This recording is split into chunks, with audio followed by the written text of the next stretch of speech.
بسم اللہ الرحمن الرحیم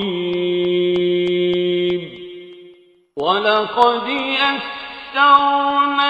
الْقُرْآنَ لِلذِّكْرِ فَهَلْ مِن مُدَّكِرٍ۔ السلام علیکم ورحمۃ اللہ۔ الحمدللہ وکفیٰ وسلام علی عبادہ الذین اصطفیٰ، اما بعد فاعوذ باللہ من الشیطان الرجیم، بسم اللہ الرحمن الرحیم۔ وَأَعِدُّوا لَهُم مَّا اسْتَطَعْتُم مِّن قُوَّةٍ وَبِالرِّبَاطِ الْخَيْلِ تُرْهِبُونَ بِهِ عَدُوَّ اللَّهِ وَعَدُوَّكُمْ وَآخَرِينَ مِن دُونِهِمْ لَا تَعْلَمُونَهُمْ اللَّهُ يَعْلَمُهُمْ وَمَا تُنْفِقُوا مِن شَيْءٍ فِي سَبِيلِ اللَّهِ يُوَفَّ إِلَيْكُمْ وَأَنْتُمْ لَا تُظْلَمُونَ۔ سورہ انفال کی آیت نمبر 60۔ اور تم لوگ جہاں تک تمہارا بس چلے زیادہ سے زیادہ طاقت اور تیار بندے رہنے والے گھوڑے ان کے مقابلے کے لیے مہیا رکھو، تاکہ اس کے ذریعے سے اللہ کے اور اپنے دشمنوں کو اور ان دوسرے دشمنوں کو خوفزدہ کر دو جنہیں تم نہیں جانتے مگر اللہ جانتا ہے۔ اللہ کی راہ میں جو کچھ تم خرچ کرو گے اس کا پورا پورا بدل تمہاری طرف پلٹایا جائے گا اور تمہارے ساتھ ہرگز ظلم نہ ہوگا۔ اس آیت میں اللہ رب العالمین نے جس طریقے سے اہل ایمان کو توجہ دلائی ہے جنگی تیاریوں کے اعتبار سے، یعنی ظاہر سی بات ہے، ایک بات پہلے ہی بات ہو چکی ہے کہ مسلمانوں کی جنگ کا مقصد کیا ہے، یعنی جسے جہاد کہتے ہیں، یعنی اس قتال کا جہاد کا معاملہ جو ہے اس اعتبار سے ہے کہ یہ سارا کا سارا اللہ کے راستے میں ہے، اللہ کے دین کی سربلندی کے لیے ہے، دنیا سے ظلم و فساد کا خاتمہ کرنے کے لیے ہے، عدل کا اور امن کے قیام کے لیے، اور یہ اپنی جگہ پر ایک بات ہے۔ لہٰذا یہ کام جو ہے یہ خود اپنی ذات کے اندر انتہائی نیکی کا کام ہے، یعنی ظلم کا خاتمہ کر دینا اور عدل کا قائم کر دینا، یہ اتنا بڑا کام ہے، اس سے اتنی بڑی خیر پھوٹتی ہے کہ یہ اتنی اس کی یعنی اس کی برکتیں اس کا خیر جتنے ہیں اس کی اس نتیجے میں سامنے آتی ہے کہ اس کا انسان جو ہے اندازہ نہیں کر سکتا۔ اور اس کے مقابلے میں جب ظلم کا نظام ہو اور عدل کا خاتمہ کر دیا جائے اور پھر اس کے نتیجے میں پھر جتنی خرابیاں پھیلتی ہیں اور جتنے اس کے نتیجے میں مسائل جنم لیتے ہیں اس کا بھی کوئی اندازہ انسان نہیں کر سکتا ہے۔ بہرحال بھگت رہا ہوتا ہے، اگر دیکھے تو اسے بہرحال کچھ نہ کسی درجے میں کچھ اندازہ کر سکتا ہے۔ تو یہاں پر یہ بات اللہ تعالیٰ ہمارے سامنے رکھتے ہیں کہ اس مقصد کے لیے، یعنی یہ جو جہاد و قتال کے مراحل ہیں، تو اس کے لیے یہاں پر بتایا جا رہا ہے کہ تمہیں زیادہ سے زیادہ طاقت اور تیار بندے رہنے والے گھوڑے ان کے مقابلے کے لیے مہیا کر رکھو۔ یہاں طاقت کا لفظ استعمال کیا الگ اور رباط الخیر کا لفظ استعمال کیا الگ۔ قوت کی بات کی اعدوا لهم ما استطعتم من قوہ، کہ یہ تیاری کرو کس کی جتنی تمہارے اندر استطاعت ہے، یعنی کہ اس کو اس طرح سے لے کے چلیں، ان الفاظ کو اپنے سامنے رکھیں کہ اللہ تعالیٰ نے قوت کو حاصل کرنے کے لیے ہمیں حکم دیا، لیکن ساتھ ساتھ کیا کہا؟ کتنی قوت حاصل کرو جتنا تمہارے بس میں، یعنی یہ نہیں کہا کہ ان کے برابر قوت حاصل کرو، یہ نہیں کہا اللہ رب العالمین نے، یا ان سے زیادہ قوت حاصل کرو۔ جیسے اگر آج کے دور میں بھی ہم دیکھیں یا اس دور کے اندر ہم بات کو دیکھیں، یہ بات ہمارے سامنے آتی ہے کہ مسلمانوں کا طاقت کا حوالے سے جو توازن ہے، یعنی جو پلہ ان کا ہے وہ ہمیشہ کمزور رہا ہے۔ اگر وہاں پر 1000 ہیں تو یہاں 313 ہے، وہاں ہتھیار جتنے ان کے مقابلے میں بہت ہی کم تعداد ہے، وہاں اگر 3000 احد کے میدان میں آئے ہیں تو وہاں پھر اور مسلمان کم ہیں، 700 کی تعداد ہے افراد بھی، اور پھر اسلحہ بھی جتنا ہے۔ تو غرض یہ کہ یہ بات نہیں ہو رہی ہے کہ ان کے مقابلے میں ان کے برابر یا ان سے زیادہ، بلکہ بات کیا ہو رہی ہے کہ جتنا تمہارے بس میں۔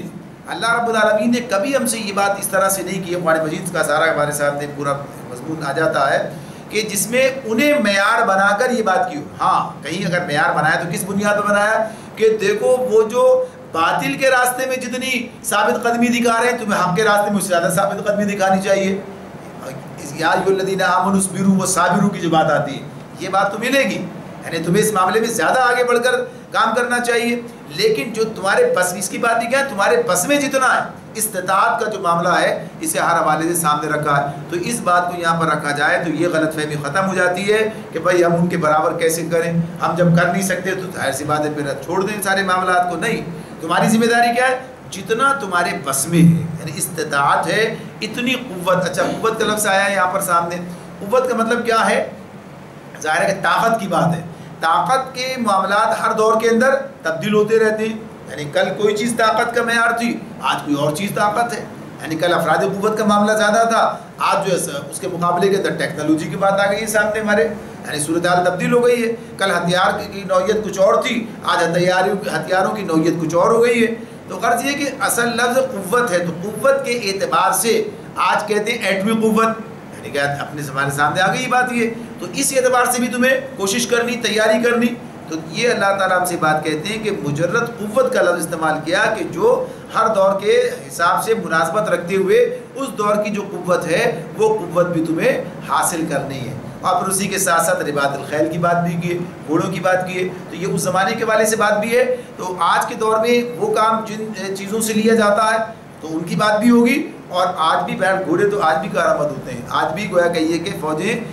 یہ اپنا ان کا پاس یہ بھی ایک ذریعہ ہوتا ہے کہ جہاں انہیں استعمال کرتے ہیں. یہ گھڑ سوار دستے ہوتے ہیں آج ہم جانتے ہیں.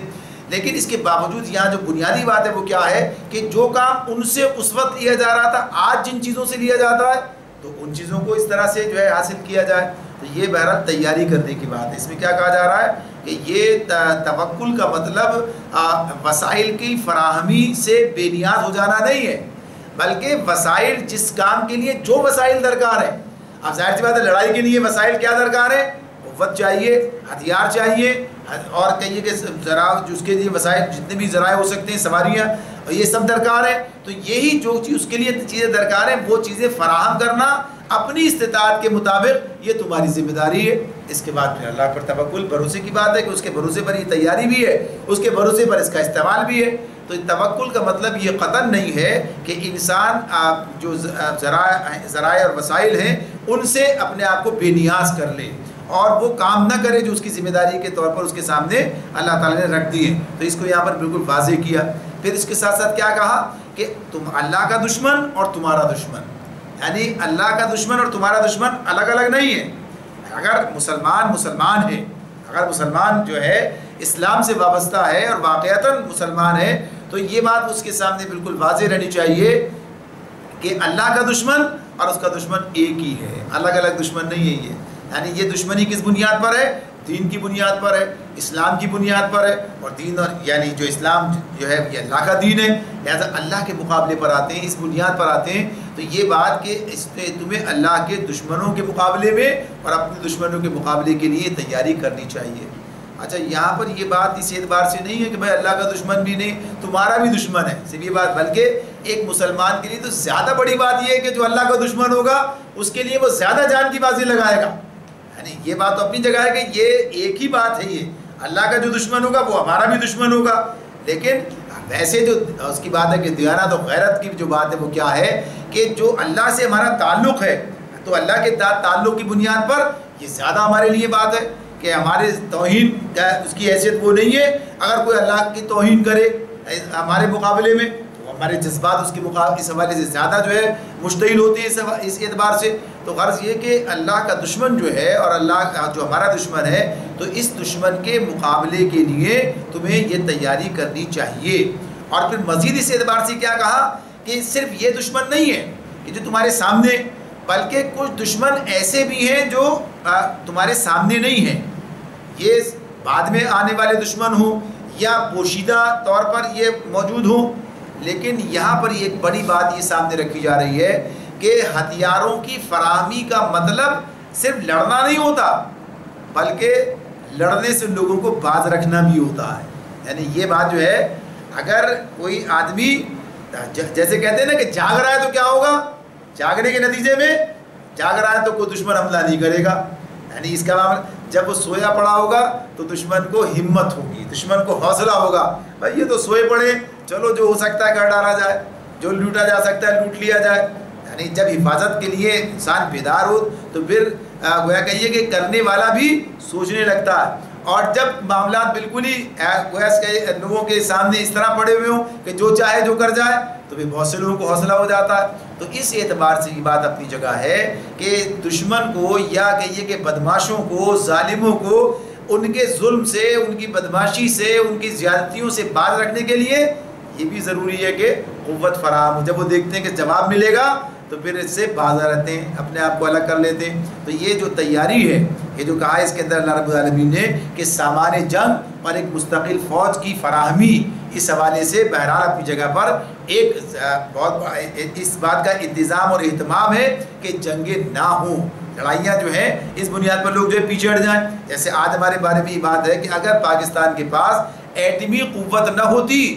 تو ہندوستان جو ہے جنگ سے باز نہ رہتا۔ بہت سے ایسے مواقع آئے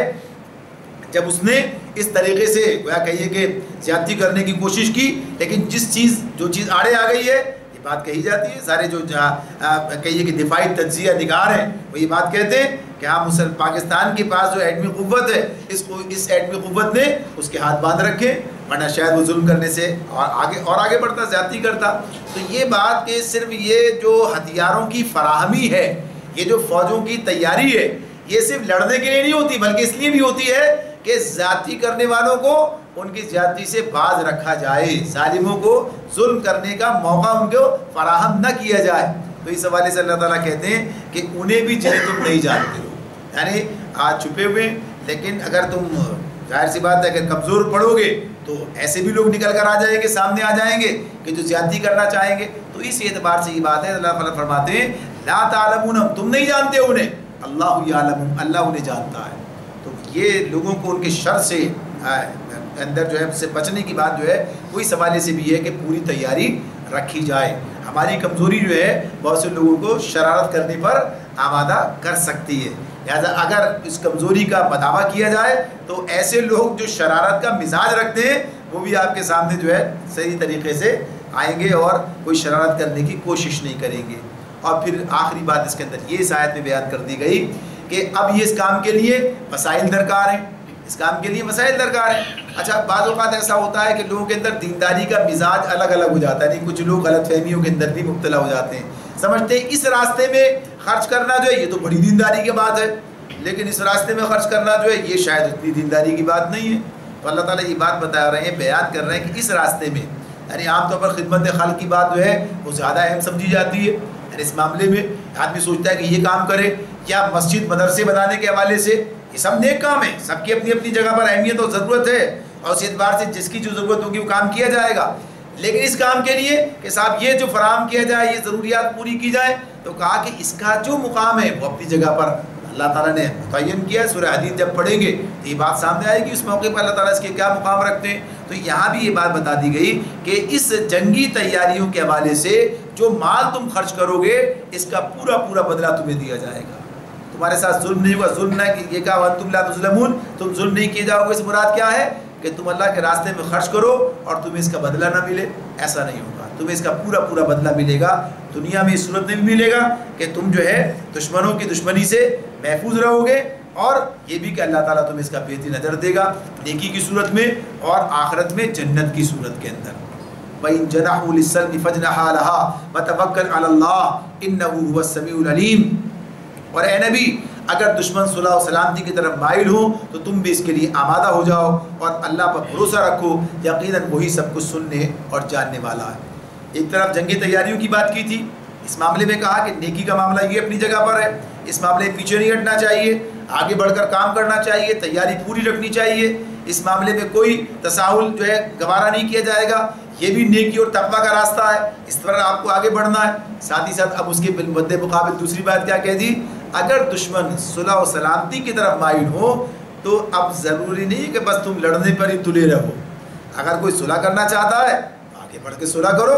یعنی اس معاملے میں اللہ پر بھروسہ رکھو، یقین وہی سب کچھ سننے اور جاننے والا۔ یعنی بھروسے کی بات کیا ہے، یہ اگر کوئی بعض اوقات ایسا ہوتا ہے سوچتے ہیں بھائی آج یہ ذرا کمزور ہیں اور ہمارے پاس تھوڑی طاقت ہے، تو اس موقع پر یہ کیا کرنا چاہتے ہیں، یہ چاہتے ہیں کہ آج جو ہے یہ صلح کر لیں، کل پھر جو ہے یہ پھر ہمارے خلاف دشمنی کا دوبارہ کریں۔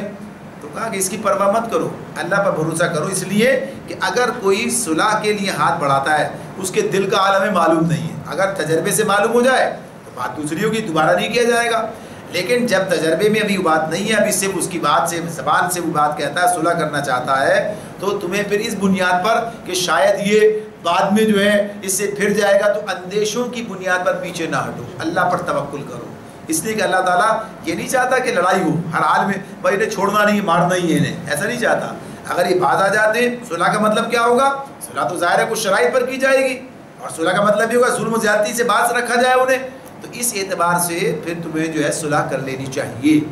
وَإِن يُرِيدُوا أَن يَخْدَعُوكَ فَإِنَّ حَسْبَكَ اللَّهُ هُوَ الَّذِي أَيَّدَكَ بِنَصْرِهِ وَبِالْمُؤْمِنِينَ، اور اگر وہ دھوکے کی نیت رکھتے ہوں تو تمہارے لیے اللہ کافی ہے، وہی تمہارے لیے حسبک اللہ، تمہارے لیے اللہ کافی ہے، والذی ایدک بنصرہ بالمؤمنین، وہی تو ہے جس نے اپنی مدد سے اور مومنوں کے ذریعے سے تمہاری مدد کی، تمہاری تائید کی۔ تو یہ بات اللہ تعالیٰ بیان فرماتے ہیں کہ اگر اندیشہ ہے تو فکر مت کرو، کل بھی اللہ تمہاری مدد کرنے والا تھا، آج بھی اللہ ہی تمہاری مدد کرنے والا ہے۔ یہ بات نبی کرم صلی اللہ علیہ وسلم سے اللہ نے براہ راست کی۔ تو یہ بین الاقوامی معاملات کے اندر تمہاری پالیسی جو بزدلانہ نہیں بلکہ یہ جرت کے ساتھ تمہیں جو ہے کام کرنا چاہیے، اور اس معاملے میں کوئی ڈر اور خوف کی بات نہ ہو، بلکہ اللہ پر بھروسہ رکھتے ہوئے اصولوں کی بنیاد پر عقل مندی اور حقیقت کو سامنے رکھتے ہوئے اپنا کام کرتے چلے جاؤ، اور اللہ کی مدد پر جو ہے اپنا بھروسہ رکھو۔ آگے اسی مدد کی ایک کیفیت بیان کی آگے، وَأَلَّفَ بَيْنَ قُلُوبِهِمْ لَوْ أَنفَقْتَ مَا فِي الْأَرْضِ جَمِيعًا مَا أَلَّفْتَ بَيْنَ قُلُوبِهِمْ وَلَكِنَّ اللَّهَ أَلَّفَ بَيْنَهُمْ إِنَّهُ عَزِيزٌ حَكِيمٌ۔ فرمایا اللہ تعالیٰ نے کہ مومنوں کے ذریعے تمہاری تائید کی تھی تو انہی کے بارے میں فرمایا، اور مومنوں کے دل ایک دوسرے کے ساتھ جوڑ دیے۔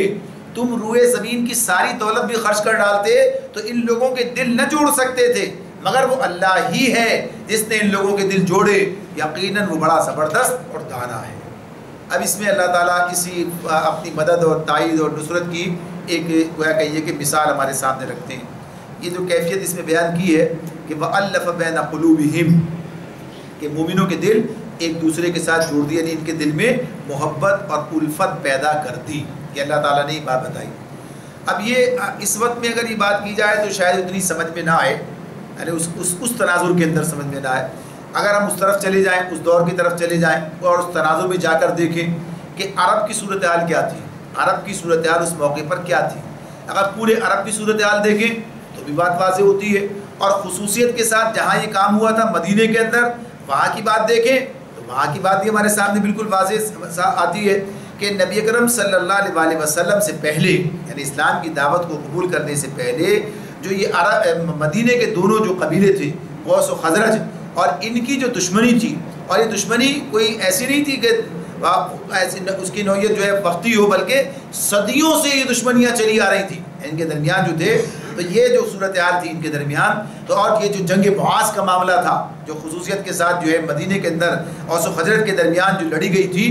اور جس کے اندر یہاں تک نوبت آ گئی تھی گویا ایک فریق دوسرے فریق کو مٹا دے گا، یعنی ایسی صورتحال پیدا ہو گئی تھی۔ تو اس صورتحال کو یکسر تبدیل کر دینا، اس صورتحال کو یکسر تبدیل کر دینا، اور پھر اسی کے ساتھ ساتھ کیا مختلف قبائل، ایک پورا قبائلی سسٹم ہے، ہر قبیلہ اپنے قبیلے کے حوالے سے جو ہے کہ یہ جو جذبات رکھتا ہے، یعنی اگر اس دور میں چلے جائیں یہ بات ہمارے سامنے آئے گی کہ وہاں جو قبائلی نظام ہے اور سسٹم ہے، اور جو قبائلی تفاخر ہے، یعنی ایک دوسرے کے مقابلے میں فخر کرنے کا جو جذبہ ہے، یہ سارا کا سارا انہیں ایک دوسرے سے کے ساتھ ملنے نہیں دیتا تھا، اور اسی بنیاد پر لڑائیاں ہوتی تھیں، اسی بنیاد پر جو ہے کہیے کہ مستقل دشمنیاں چلتی تھیں۔ لیکن اسلام کے آ جانے کے بعد یہی مختلف قبائل سے نکلے ہوئے لوگ اور پورے قبیلے بھی ایک دوسرے کے ساتھ اس طرح باہم شیر و شکر ہو گئے کہ اب وہ دشمنی کا کوئی تصور بھی باقی نہ رہا، بلکہ ایک ایسی محبت نے جنم لیا کہ جو مثالی محبت ہے، مثالی محبت نے جنم لیا۔ تو یہ جو محبت جو پیدا ہوئی ہے، یہ اس کی بنیاد کیا ہے؟ اللہ رب العالمین یہ بات ہمارے سامنے رکھتے ہیں، اور نہ صرف وہ محبت جو ان کے درمیان ہو، بلکہ جب انصار یعنی کہلائے مدینے کے لوگ اور مہاجرین جو پورے صرف مکے سے نہیں ہجرت کر کے آئے، بلکہ ہر طرف سے ہی بات تھی کہ ہجرت کر کے مکے مدینے آئے، لوگ ہجرت کر کے مدینے آئے، تو نبی اکرم صلی اللہ علیہ وسلم نے جو مواخات قائم کی، یعنی ایک مہاجر کو ایک انصار کا بھائی بنا کر اس طریقے سے آپ نے اس سارا نظام بنا دیا، اور پھر جو انہوں نے بہترین مثالیں اس کے اندر اپنی محبت کی پیش کی ہیں، بھائی چارے کی پیش کی ہیں، وہ تاریخ پیش کرنے سے اس کی مثال قاصر ہے۔ تو اللہ رب العالمین یہ بات ہمیں بتا رہے ہیں، یعنی نبی صلی اللہ علیہ وسلم سے بات تھی، اور ہمیشہ کے لیے بات ہے کہ یہ اصول سامنے آ رہا ہے کہ اس محبت کی بنیاد وسائل نہیں ہے، اس محبت کی بنیاد مال اور دولت نہیں ہے، بلکہ اس محبت کی بنیاد دین ہے۔ یعنی اللہ تعالیٰ فرماتے ہیں کہ اللہ نے یہ جو ہے مومنوں کے دل ایک دوسرے کے ساتھ جوڑ دیے۔ اگر تم کس سے کہا جا رہا ہے؟ نبی صلی اللہ علیہ وسلم سے کہا جا رہا ہے، تم روئے زمین کی ساری دولت بھی خرچ کر ڈالتے تو ان لوگوں کے دل نہ جوڑ سکتے تھے۔ آج بھی اگر ہم دیکھتے ہیں کہ مسلمانوں کے دل پھٹے ہوئے ہیں آپس میں ایک دوسرے کے ساتھ دل پھٹے ہوئے ہیں۔ اور ان جو دل پھٹے ہوئے ہیں ان کو جوڑنے کی کوشش کیسے کی جاتی ہے؟ یعنی تو پیسوں کے ذریعے سے، وسائل کے ذریعے سے، مال کے ذریعے سے. آپ دیکھتے ہیں نا مختلف جو کہیں آپس کے اندر کوئی مسئلہ پیدا ہو جاتا ہے اور کہیں کوئی ایسی صورتحال پیدا ہوتی ہے، اچھا بھائی کوئی مال کا کوئی بڑا پیکج دے دیا جائے، اتنے ارب دیے جا رہے ہیں، اتنا یہاں کیا جا رہا ہے اس کے ذریعے سے. حالانکہ جو بنیادی بات ہے جس کے ساتھ ذریعے سے دل جڑتے ہیں، یعنی ہم دیکھتے ہیں ہمارے پاس بھی جو صورتحال مختلف مقامات پر ہے اور اس کے لیے جو اقدامات مختلف اوقات میں کیے گئے ہیں ان کے کوئی نتائج سامنے نہیں آئے. دشمنی اپنی جگہ جو تھی وہ برقرار رہی، بلکہ گویا کہیے کہ خلیج بڑھتی چلی گئی، خلیج پارٹی نہ جا سکی. جو مختلف یعنی ایک ہی قوم، ایک ہی یعنی پاکستانی اور مسلمان ہونے کے باوجود بھی جو صورتحال درمیان میں ایک دوسرے کے خلاف پائی جاتی ہے اور اس کی اصل بنیاد جو ہے اس پر نظر نہیں کی گئی، بلکہ وسائل کی بنیاد پر کوشش کی گئی ہے. مال کے ذریعے سے، دولت کے ذریعے سے اسے محبت کو جو ہے واپس لایا جا سکتا ہے. تو اللہ تعالیٰ فرماتے ہیں کہ نہیں، اصل محبت جس طرح پیدا ہو سکتی ہے اور جو کہیے کہ واقعتاً پہلے ہو چکی ہے، اللہ تعالیٰ نے اس کی مثال سامنے رکھی ہے، اس کی بنیاد دین ہے. چاہے یہ گھروں کا معاملہ ہو، چاہے یہ وطن کا معاملہ ہو، چاہے پوری دنیا کے اندر مسلمان امت کا معاملہ ہو، ان سب کے درمیان اگر کوئی اتحاد اور اتفاق کی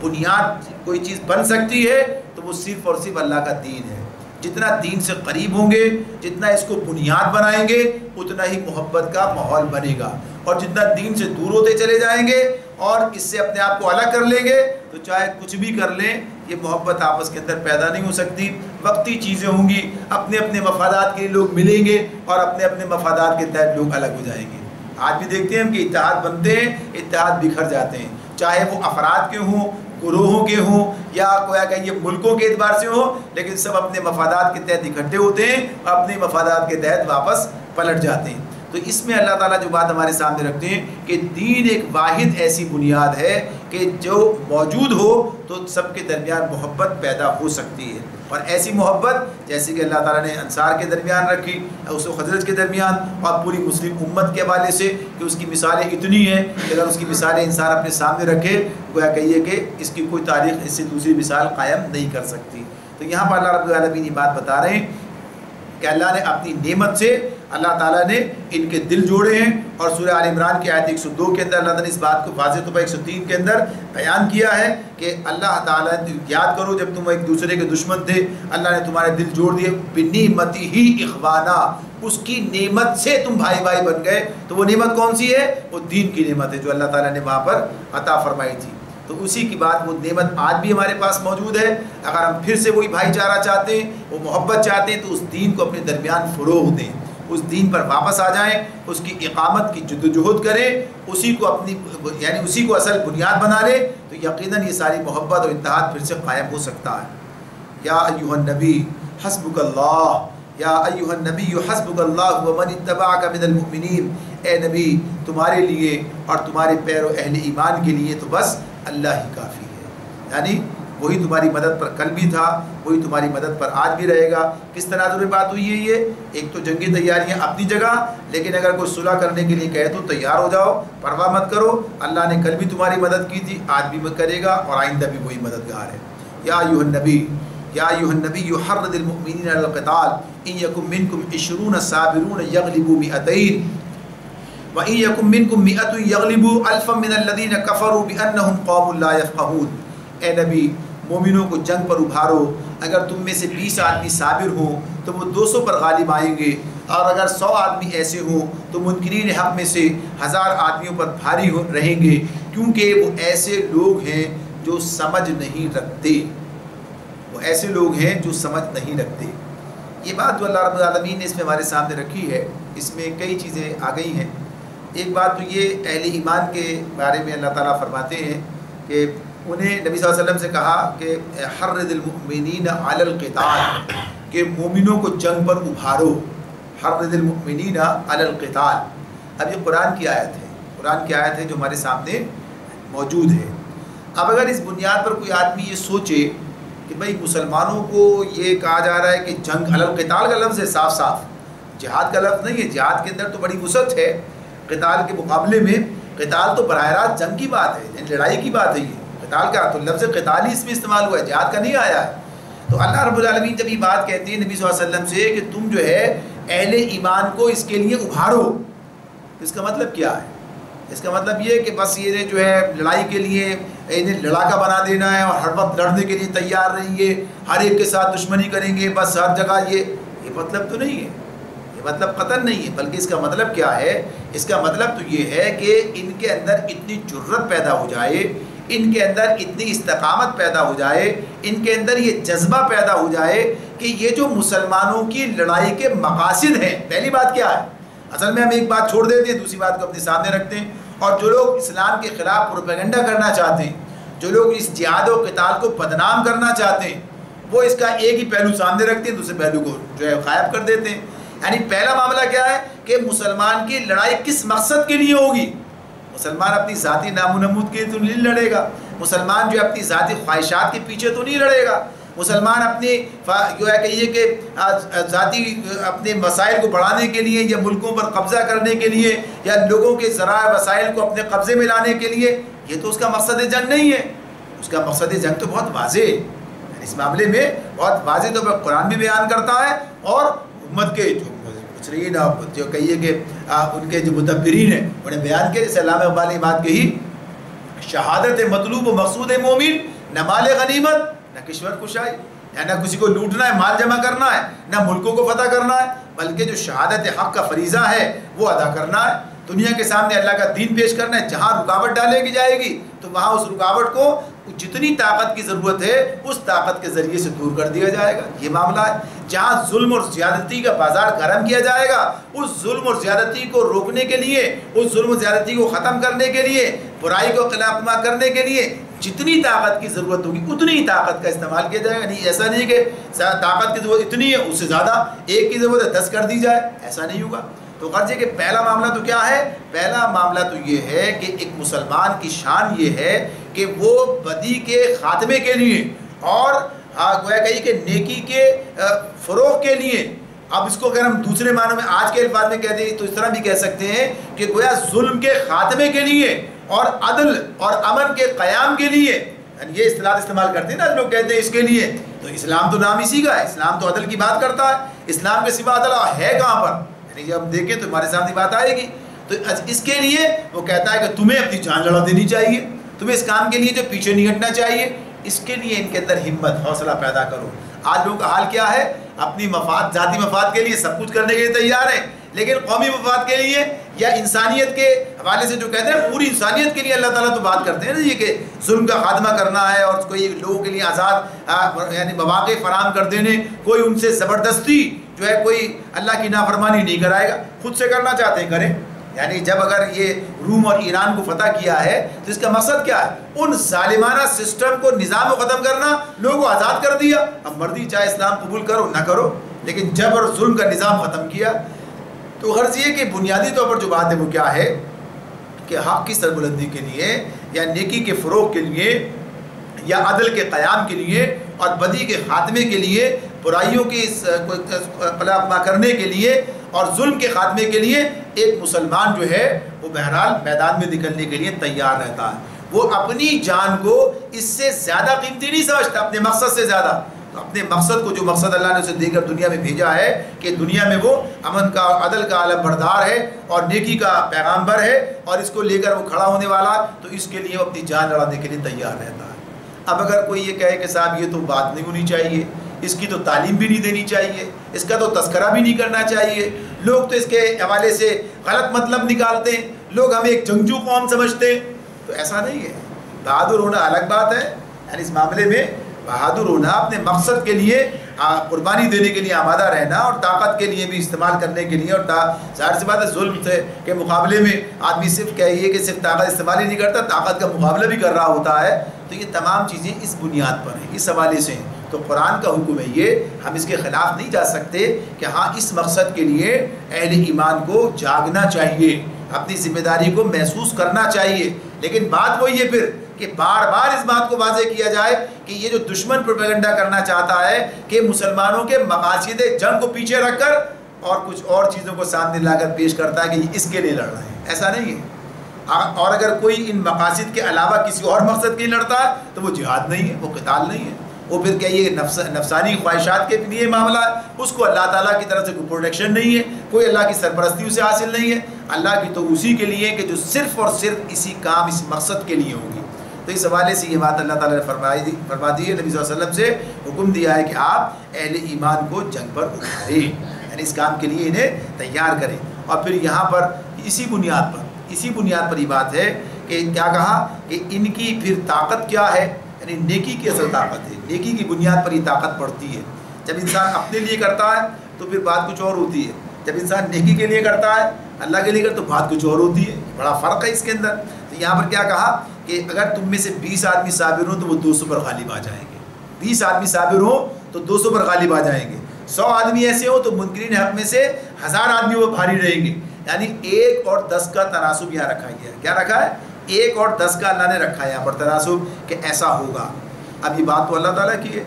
بالکل طے شدہ بات ہے، صاف ستھری بات ہے، اس میں کوئی ایج پیج کا مسئلہ نہیں ہے، تو بالکل اللہ تعالیٰ یہ بات ہم سے کہہ رہے ہیں۔ تو یہ واقعہ کہ ایسا ہو سکتا ہے، ایسا ہوگا، یہ جو کہا اللہ نے۔ پھر آگے کیا کہا؟ اس کی بنیاد کیا ہے، وجہ کیا ہے؟ بھائی تمہارے اندر زیادہ طاقت ہے، تمہارے پاس زیادہ وسائل موجود ہیں، ایسا ہے؟ ایسا نہیں ہے، ایسا نہیں ہے۔ اس کی بات نہیں، کس بنیاد پر بات ہو رہی ہے؟ بِأَنَّهُمْ، وجہ کیا بتائی؟ الذین کفروا، ان کے مقابلے میں یہ جو کافر ہیں ان کا معاملہ کیا ہے؟ بِأَنَّهُمْ قَوْمٌ لَا يَفْقَهُونَ، یہ ایسے لوگ ہیں جو سمجھ بوجھ نہیں رکھتے۔ یہ جو فقہ کی بات یہاں پر آئی ہے نا، لا یفقہون، فقہ یہ جو سمجھ کی بات ہے، سمجھ بوجھ کی بات ہے، تو کون سے فقہ کی بات ہو رہی ہے، کون سی سمجھ بوجھ کی بات ہو رہی ہے؟ یہ تو بنیادی طور پر جو مسلمان کا مقصد ہے، اور جس مقصد جیسے عرض کیا تھا کہ ایک تو اپنی ذات کے لیے لڑنا اور ایک اپنے مقصد کے لیے لڑنا، یعنی مقصد کا معاملہ کیا ہے کہ مقصد کیا ہے؟ جتنا بلند مقصد ہوگا اتنا ہی انسان کے اندر اخلاقی قوت جو ہے وہ پیدا ہوتی چلی جائے گی، اتنا ہی اس کا مورال جسے کہتے ہیں نا آج کی زبان میں، وہ بڑھتا چلا جائے گا، بلند ہوتا چلا جائے گا، اس کی طاقت کا اندازہ کرنا مشکل ہوگا۔ اس معاملے میں جو گیا کہیے کہ جو فقہ اور سمجھ بوجھ اسے حاصل ہوتی ہے، جسے اللہ تعالیٰ نے اس میں مقام پر بیان کیا ہے کہ اپنے مقصد کا جب صحیح شعور رکھتا ہے اور ٹھنڈے دل سے خوب سوچ سمجھ کر اس کے لیے جب وہ لڑتا ہے، تو پھر جو اسے طاقت اور توانائی اس کے کام کو جو کہیے بنیاد بنتی ہے اس کی، اور اس اعتبار سے اس کے اندر جو وسعت پیدا ہوتی ہے اور جو برکت پیدا ہوتی ہے اس کے اندر، کہیے کہ پھر اس کا مقابلہ ایک ایسا شخص جو کہ باطل کے لیے میدان میں آیا ہے یا اپنی ذاتی مفاد کے لیے میدان کے اندر آیا ہے، وہ اس کے مد مقابل نہیں آ سکتا ہے۔ اس کے لیے جو ہے تو اس کی گویا کہیے کہ 1/10 قوت ہو جائے گی اس کے مقابلے میں، یعنی اس کی حیثیت جو ہے وہ کمزوری جو پیدا ہوگی جو ذات کی بنیاد پر ہوتی ہے، جو باطل کی بنیاد پر ہوتی ہے، وہ اس کے مقابلے میں 1/10 ہوتی ہے جو کہ حق کی قوت کے ساتھ کھڑا ہوتا ہے۔ تو یہ بات اللہ رب العالمین نے ہمارے سامنے رکھی ہے، بیان کیے کہ اس کو جو ہے اس اعتبار سے دیکھا جا سکتا ہے، تجربے کے اندر یہ بات جو ہے وہ آ سکتی ہے۔ اور ظاہر سی بات ہے کہ جتنا انسان کے اندر یہ سمجھ ہے، جتنی اس کے ساتھ اللہ کے ساتھ تعلق ہے، اسی کے نتیجے میں وہ بے خوفی پیدا ہوتی ہے، اسی کے نتیجے میں وہ گویا کہیے کہ اس کے اندر حکمت پیدا ہوتی ہے، اسی کے اندر گویا کہیے کہ پھر وہ اتنی جرت پیدا ہوتی ہے، وہ ایسے کام کر جاتا ہے دوسرے لوگ ابھی سوچتے رہ جاتے ہیں، جو کام وہ کر جاتا ہے، جتنی جرت اسے حاصل ہو جاتی ہے، یعنی عقل ہے محو تماشائے لبے بام ابھی، یعنی تو اس اعتبار سے جو گیا کہیے کہ جو اس حوالے سے کام کر رہا ہوتا ہے اس کی کیفیت اور نوعیت ہی الگ ہوتی ہے۔ اس کی ایک مثال ہم لے لیتے ہیں، جیسے کہتے ہیں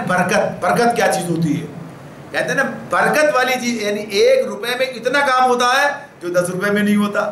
کیسے ہو جاتا ہے؟ یعنی 1 روپے میں اتنا کام ہوتا ہے، یعنی تو آدمی کے تجربے میں بھی بات آتی ہے، آدمی بات کہتا ہے صاحب اتنی دیر میں اتنا بڑا کام ہو جاتا ہے۔ تو یہ اللہ تعالیٰ کی طرف سے جو قوت اس کو حاصل ہوتی ہے، جو شعور اپنے مقصد کا ہے، اپنی زندگی کا ہے، اللہ کے ساتھ اپنے تعلق کا ہے، تو اس کے نتیجے میں جو انسانی کیفیت بنتی ہے، جو اس کا مزاج بنتا ہے، جو اس کے اندر جرت پیدا ہوتی ہے، جو اخلاقی قوت پیدا ہوتی ہے، اور پھر اسی کے ساتھ ساتھ کیا ہے کہ پھر انسان اللہ کے نور سے دیکھتا ہے۔ وہ تو پیچھے ہم نے پڑھا تھا نا، ہاتھ ہے اللہ کا بندہ مومن کا ہاتھ، یعنی پھر اس کو وہ قوت جو ہے حاصل ہوتی ہے، اللہ کی مدد بھی حاصل ہوتی ہے اس اعتبار سے۔ تو یہاں پر یہ بات اللہ نے فرمائی، تو اس کو اسی تناظر میں ہمیں دیکھنا چاہیے، اور اس کی مثالیں ہمارے سامنے موجود ہیں۔ جو لوگ اپنے مقصد کا شعور رکھتے ہیں، اپنے مقصد کی لگن رکھتے ہیں، وہ اتنا کام کرتے ہیں جتنا عام افراد کام نہیں کر سکتے ہیں۔ اگر وہ اپنے مقصد سے وہ کمٹمنٹ، جسے کہتے ہیں نا کمٹمنٹ کا جو معاملہ ہوتا ہے، جتنا اس کے ساتھ ان کی وابستگی ہوتی ہے اتنے ان کے کام کا معیار بھی بڑھتا ہے اور اس کی کوانٹٹی کوالٹی ہر چیز جو ہے وہ بڑھتی چلی جاتی ہے۔ شرط کیا ہے؟ مقصد سے وابستگی، مقصد کا کی صحیح سمجھ اور اس کے ساتھ جو کمٹمنٹ ہوتا ہے وہ انسان کو اس طرح سے بناتا ہے، اور جتنا بڑا مقصد اعلیٰ ہوگا اتنا ہی انسان کی قوت بھی جو ہے اس کے اندر اس اعتبار سے بڑھتی چلی جائے گی۔ ہم دیکھتے ہیں یعنی بہت سی مثالیں اس کے اندر لی جا سکتی ہیں، دنیاوی اعتبار سے بھی لی جا سکتی ہیں کہ جن لوگوں نے دنیا کے اندر بڑے بڑے کام کیے ان کا معاملہ کیا ہے عام انسانوں کے مقابلے میں، کہ وہ اپنے مقصد کے ساتھ ان کی وابستگی تھی، اس کا معیار جو تھا اس نے ان کے اندر وہ قوت پیدا کر دی تھی، وہ کیفیت پیدا کر دی تھی۔ تو جو اللہ کے ساتھ اور اس مقصد کے ساتھ جو واقعی اس کی زندگی کا ہے تو ہر چیز جو ہے اس کے ساتھ تعاون کرتی چلی جاتی ہے۔ تو یہ بات اللہ رب العالمین نے رکھی آگے، پھر اسی بات کو اور آگے ہمارے سامنے اسی چیز کو واضح کیا، الآن خفف اللہ عنکم، الآن خفف اللہ عنکم وعلم ان فیکم ضعفا فإن یکم منکم مئۃ صابرۃ یغلبوا مئتین وإن یکم منکم الف یغلبوا الفین بإذن اللہ واللہ مع الصابرین۔ پھر فرمایا اللہ تعالیٰ نے اچھا اب اللہ نے تمہارا بوجھ ہلکا کر دیا، اسے معلوم ہوا کہ ابھی تم میں کمزوری ہے، بس اگر تم میں سے 100 آدمی صابر ہوں تو وہ 200 پر، اور 1000 آدمی ایسے ہوں تو وہ 2000 پر اللہ کے حکم سے غالب آئیں گے، اور اللہ ان لوگوں کے ساتھ ہے جو صبر کرنے والے ہیں۔ اس میں اس بات کو تھوڑا سا اور اللہ نے واضح کر دیا۔ ایسا نہیں ہے کہ یہ بات اس اعتبار سے ہو رہی ہے کہ اچھا بھائی پہلے تو 1 اور 10 کی نسبت تھی، اب تمہارے اندر پتہ چلا کہ کمزوری آ گئی ہے، لہٰذا آپ جو ہے 1 اور 10 کی نہیں بلکہ 1 اور 2 کی نسبت کی بات کرتے ہیں کہ چلو یہ قائم کرتے ہیں، اس کی بات ہو گئی ہے۔ بنیادی طور پر معاملہ کیا ہے؟ تو بات یہ ہے، اسی میں اللہ تعالیٰ چونکہ بات ہمارے سامنے واضح، اور یہ قرآن تو ہمیشہ کے لیے ہے، اس کے اندر یہ بات ہو رہی ہے،